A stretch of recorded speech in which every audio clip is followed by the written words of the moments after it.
ग्वालियर शहर के हजीरा थाना क्षेत्र के राठौर चौक में निर्माणाधीन एक मकान के पड़ोस में गिरने से बरामदे में सो रहे आधेड़ व्यक्ति जगदीश वाल्मीकि की मौत हो गई। एसडीआरएफ की टीम ने रात में ही रेस्क्यू ऑपरेशन करके मृतक जगदीश के शव को निकाल लिया था। मंगलवार को परिजनों ने हजीरा चौराहे पर मृतक के शव को रखकर चक्का जाम करने की कोशिश की। उनका कहना है कि पड़ोसी महावीर राजपूत को मकान के निर्माण के लिए रोका गया था और उसके द्वारा तलघर की खुदाई भी बिना नगर निगम की अनुमति के की गई थी, जबकि पड़ोसी का मकान कच्चा था और नींव भी बेहद कमजोर थी। इन लोगों ने इस मामले में महावीर राजपूत के खिलाफ प्राथमिकी दर्ज कर मृतक के आश्रितों को उचित मुआवजा देने की मांग की है। पुलिस प्रशासन ने पीड़ित परिवार को आश्वस्त किया है कि वैधानिक कार्रवाई और कानून सम्मत तरीके से इस मामले का निराकरण किया जाएगा। गौरतलब है कि राठौर चौक पर रहने वाले किराना कारोबारी महावीर राजपूत अपने मकान को दोबारा से बनवा रहा था। इसके लिए उसने जगदीश के मकान के बगल से बिना अनुमति के तलघर भी खोद डाला था। पड़ोसियों की आपत्ति के बावजूद महावीर ने इस पर ध्यान नहीं दिया।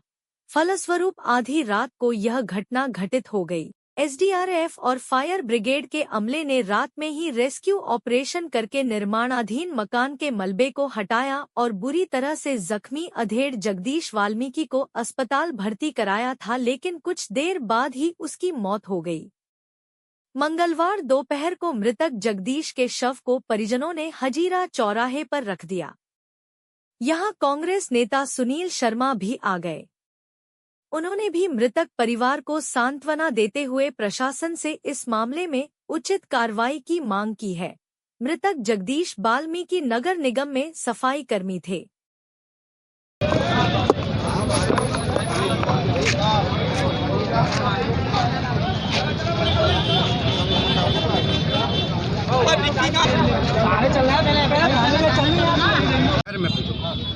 भाई साहब क्या नाम है? अनिल। हाँ, कौन है जो ये? मेरे पापा जी हैं। हाँ, क्या घटना हुई है? ये बगल वाले का खुदाई का काम चल रहा था मकान का। उससे कई बार बोला सर आप इतनी खुदाई मत करो, वो नहीं मानी। बगल में जो मकान था वो खुदाई के कारण इतना गड्ढे में चला गया कि वो मकान गिर पड़ा रात को। क्या करते थे आपके पिताजी? पापा जी नगर निगम में सर्विसमैन है। तो कैसे दब गए थे? सो रहे थे घर के अंदर, बगल वाला मकान गिरा तो वो दब गई। इसकी आपने पहले शिकायत वगैरह करी थी किसी? हाँ, मकान मालिक से बोला था सर आप इतनी खुदाई मत करो, वो मगर सुनाई नहीं, उन्होंने ना माना। कौन मकान मालिक था? महावीर। क्या करते थे वो बगल में उनकी परचूनी की दुकान है। पूरा नाम बताओ। तो अभी कहाँ है वो? अभी पता नहीं है कहाँ है वो। पुलिस सर कह रहे हैं कि हमने उनको पकड़ के बैठा लिया है। अच्छा, तो अभी आपने चक्कर जाम किया था, क्या मांगे थी? हमारी एक ही मांगे, केवल उनके एफआईआर की मांग मिला। क्या घटना हुई है? और बहुत ही दुखद घटना हुई है। एक निर्माणाधीन मकान था और इन पीड़ितों ने मना किया कि भाई आप मकान बन गया, आप नीचे तलघर मत बनाओ। इन्होंने कई बार मना किया, आपत्ति दर्ज कराई, ऐसा परिजनों का कहना है। और रात में वही निर्माणाधीन मकान भरभरा के इनके मकान के ऊपर गिर गया। इनका पूरा मकान ध्वस्त हो गया। बुजुर्ग परिजन जगदीश जी की उसमें दब के मृत्यु हो गई। आज पूरा परिवार पीड़ित है, पूरी तरीके से बर्बाद हो गया। पूरा मकान टूट गया, सामान गृहस्थी का सब तहस नहस हो गया। अभी आपने चक्का जाम किया था, क्या मांग की आपने? चक्का जाम नहीं किया, इन्होंने अपनी बात कहने के लिए प्रशासन को बोला है, प्रशासन को बुलाया है। चक्का जाम नहीं किया। यहाँ पे रात में सुनवाई नहीं हुई थी। रात में कोई सुनवाई नहीं, तो यहाँ पे लाकर उन्होंने सब इकट्ठे हुए और सबने ये कहा है कि न्यायिक प्रक्रिया कानून के तहत हमको न्याय मिलना चाहिए।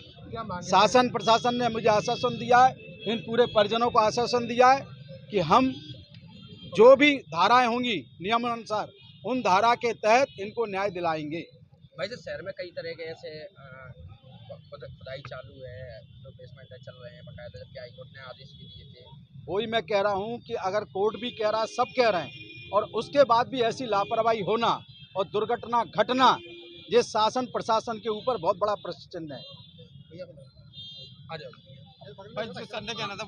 सर, आज कुछ लोगों ने चक्कर जाम किया, क्या मतलब? थाना हजीरा क्षेत्र में कल रात को एक भवन गिर गया था, जिसमें दूसरे भवन पर रहने वाले एक व्यक्ति की मौत हो गई थी दबकर। उसे इलाज के लिए पहुंचाया गया था, लेकिन इलाज के दौरान ही वो मृत्यु हो गई। पुलिस इसमें फरियादियों को सुन रही है, उनकी जो भी वैधानिक कार्रवाई बनती थी, क्या भवन निर्माण की परमिशन ली गई थी, नगर निगम से जानकारी लेकर और जो पीड़ित पक्ष है उसकी सुनकर वैधानिक कार्रवाई कर रही है।